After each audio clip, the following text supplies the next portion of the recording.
All right, well, you know, it's not often you get to read a management article from an ex-FBI undercover and counterintelligence agent, which sounds so great. It does. But that is exactly who Lorraine Key, I think I'm pronouncing her last name right, Q-U-Y, Key, I think. She is an ex-FBI undercover and counterintelligence agent. And her article, 10 Hard Skills to Learn That Will Last a Lifetime, was, you know, actually pretty darn interesting given if you know her background. Yeah. So when you understand her background, then you read what she's saying, and she kind of fills it in with some FBI kind of stuff. It's pretty interesting. Now, in this article, Key gives us 10 skills, some of them honestly just kind of common sense, and some tips on how to approach those skills. Like I said, they're pretty common sense, most of them, but at least there's some common ones that you would probably recognize. For instance, you know, have the confidence to fail. Okay, well, we talk about that a lot. Stretch toward peak performance. Okay, well, we know that. Manage time wisely. Okay, well, those are kind of 3 examples of things that she gives that are pretty common. But some of her other suggestions, I think, will make you think a bit. And one of them that I kind of want to hone in on a little bit is her suggestion that we need to be emotionally competent, meaning being able to relate to what others feel. You know, empathy helps create a team spirit, says Key. Again, nothing completely new. I mean, recently the idea of emotional intelligence has been a fairly big topic in management circles, but typically we hear it used in terms of understanding, reading, responding to the emotions of others. What we don't talk about as much is the flip side, which is Key's suggestion that we know what makes us tick.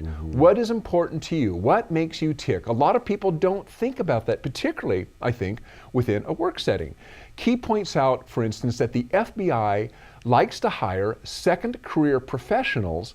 Why? Because they know that that person is making a deliberate and well thought out move from their first successful career to their second. They know where they're going, and more important, they know why. If you understand what makes you tick, your work flows more effortlessly, right? Maybe a simplistic way of looking at this is do what you love. Well, we've argued about this before. You can't all do what you love, of course. But if you understand what makes you tick, you could make your job maybe more interesting. And the idea I think about this is maybe you're a person who likes to work on refurbishing antique cars or antique motorcycles. Now, maybe that would be your ideal job. I wish somebody could just pay me to refurbish antique cars. Right. Well, odds are that's not going to happen. So the question is, why do you like working on refurbishing antique cars? What is that skill set that gets you going? It's not the fact that it's an antique car. It's like maybe you like working with your hands, or maybe it's the act of bringing something back from the dead, you know, restoring history. Maybe it's the art of it, but there's the skill sets that go along with it. Identify those. So in other words, why do you love what you love? Break it down, and then see if there's a way to integrate those skills into your current job. So maybe your current job isn't restoring old automobiles, but those skill sets maybe could be put to use in your current environment that would get those juices flowing and make you love what you do, even though it's not restoring antique cars. Another suggestion she has was to make room for your emotions. In particular, negative emotions. Key says that instead of denying uncomfortable emotions, which sometimes we might tend to do at work, think we've got to suppress them, we should acknowledge them. Don't avoid them, face them. And this is the interesting bit. And I love this. She says, give your inner critic a name or call it out for what it is. What am I feeling? Is it jealousy? Call it jealousy. Is it insecurity? Is it fear? Is it anger? Identify those negative emotions. What am I feeling? Not just, oh, I just feel cruddy. No, I feel anger, or I'm jealous, or I'm envious, or I'm fearful. I'm fearful for my job, or whatever. More than that, and this is the bit that may sound a little outlandish, say it out loud. Don't just think it. Don't just think, I'm jealous. It's like, no, I'm jealous. You know, I'm envious. I don't know if you've ever done this. Some of you have. There is a whole lot of power in speaking a thought as opposed to just thinking it. Saying something out loud, okay, maybe when nobody's around, because if you did that, they might think you're just plain crazy, but saying it out loud in your own little cubbyhole is very powerful. There's something about speaking out loud that just puts power behind what you're saying. Then, once you name it, deal with it.